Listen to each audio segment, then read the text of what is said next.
through these windows, a man makes music of a different kind, using the sound as a rhythm to carve a work of art, allowing another artist the opportunity to make their own. It called to me, let's say. John Montgomery has been making violins in Raleigh for nearly 30 years, and while the instrument has been around for centuries, not much has changed. The craft of building the violin is fundamentally the same as it was in the 6th, 17th, and 18th century. Same, yes, but different completely. Every instrument is different. You won't find any one instrument that's exactly the same. Marshall Johnson has been with the North Carolina Symphony for over 30 years, and he's been playing one of Montgomery's violins since 1991. I think I got one of the best instruments he's ever made. And like a great artist's work, Montgomery says his craft will also be timeless. First, I based that on about 400 years of history, so it's hard to walk away from that. We can't call it a fad. Time may be on their side in more ways than one. The other part of Montgomery's business is the restoration of old instruments. So his beard may very well have been chipping away some of the varnish here. Through the years, Montgomery and his staff have handled rare violins worth $9 to $10 million, played by some of the greatest musicians in the world. So whether Montgomery is conducting his orchestra from his shop today, I think in next life I'll be a musician, but I'm working in this one right now. or eventually making music of a different kind, we know his art will be here tomorrow. In Raleigh, Justin Burrows, NBC 17 News. They call him the Maestro. I want you really yelling at him. Why are you not helping Iraqis? And Second Lieutenant Benjamin Barnard's job is to conduct chaos. Hey, they're starting to roll in. All right, we see him coming. Start walking around a little bit more. Hey, you guys over there? Using a symphony of distractions, he prepares these soldiers for the real-life threats they may face in Iraq. This is probably some of the most realistic training that I've seen.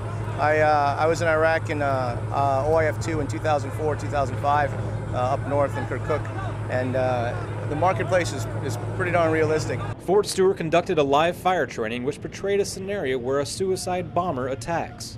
With civilian and military casualties, Second Lieutenant Barnard begins his score. So I'm running around, I may see either maybe a break in security or something, so I may try and exploit that to overemphasize, the emphasis of security and things like that. The biggest shock is just kind of the mayhem that happens in the background. I mean, we got music playing, we got helicopters flying, we got people bleeding, and guys that have not seen this before. Like Private Alexander Miller.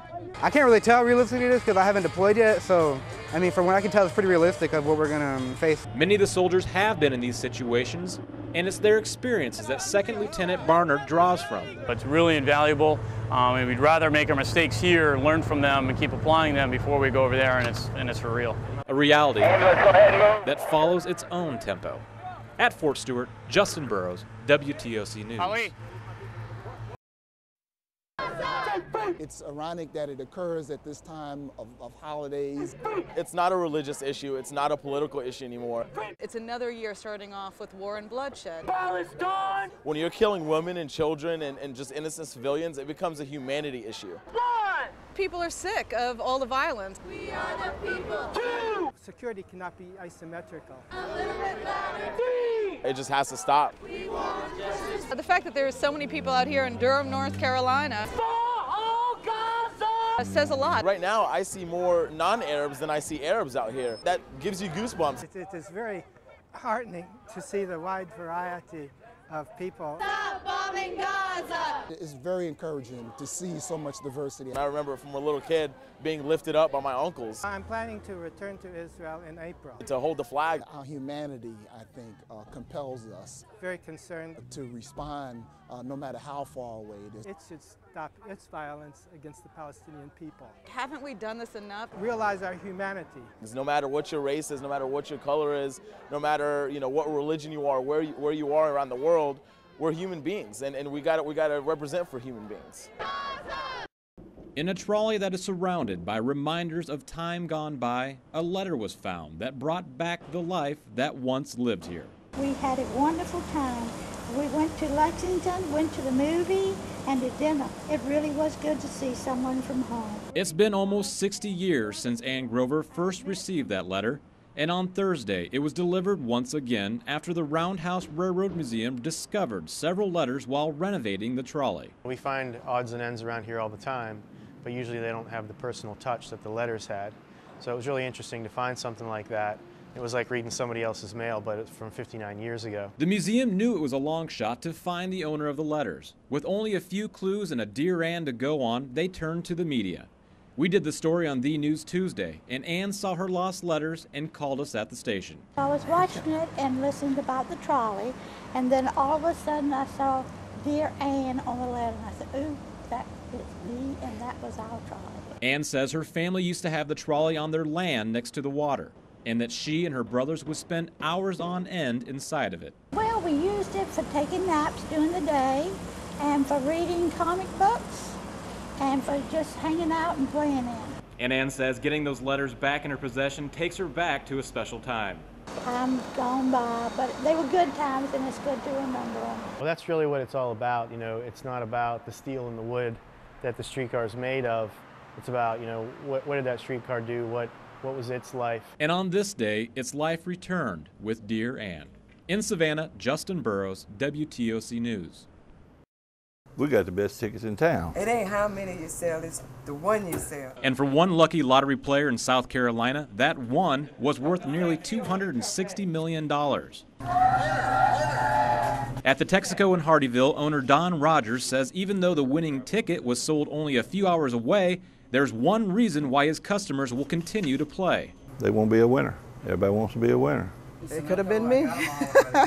Virginia Riley says she plays almost every day, $2.18, 50 cents. regardless of how much the jackpot is worth. I think that's it. And for many of the players we spoke with, there's a science to winning. I'll never put my numbers down on the blocks unless I know I'm going in to buy a ticket. Because I know if I put them down on the blocks and don't manage to buy the ticket, that'll be the one that wins. I have a little pattern and a little ritual, yeah, you can say that. Any tips? No, I can't do that. And luckily for those players who didn't strike it rich in South Carolina, their next chance at big money is just beyond this bridge. In Georgia, the Mega Millions drawing on Friday will be worth more than $200 million. And businesses carrying the game expect to see a high turnout. Since the lottery Mega Million has been increased from 20 millions to 270, we are getting more customers, and since our store is near to the bridge, to South Carolina, so we are getting more customers. And that next magic ticket could be just a state away. I don't mind driving over just a chance to hit that big number. And what's a few miles for the chance to win millions? For WTOC News, I'm Justin Burrows. Here we go, stand by. Filmmaking in Savannah is something of an old hat. Roll camera, action. But writing, shooting, and editing a movie in 48 hours? 48 hours, you got 48 hours. That's a new one. Let's do it. Literally. For the first time, Savannah is competing in the 48-hour film project, an international competition that challenges teams to create a 7-minute film in exactly 2 days. But this is just a great opportunity for, professionals, amateurs all over the city to really just get together and, film. There's some students, there's adults, there's people that are 50s and 60s I think doing it. It's everyone. Anyone can do it, and that's what's so great about it. Tyler Reed brought the project to Savannah, and having competed in the competition in another town, was surprised it wasn't going on here. It's a giant art community, and it's small and close-knit, and you can really feel the community vibe in it. Every team in the competition draws a genre, character, and prop out of a hat, and then time starts ticking. When you have a time constraint on it, you're limited to what you got to do. You got to be committed to what you got to do. It forces us to be in that realm of pure creativity. The teams may be different. The other teams are calling us the geriatrics because we're, we'll show them. But they all agree that Savannah was made for this competition. It's just a really unique, historical landmark. The possibilities here are just endless. And hopefully one of these teams gets its Hollywood ending, and the city gets its sequel. In Savannah, Justin Burrows. Cut. WTOC News.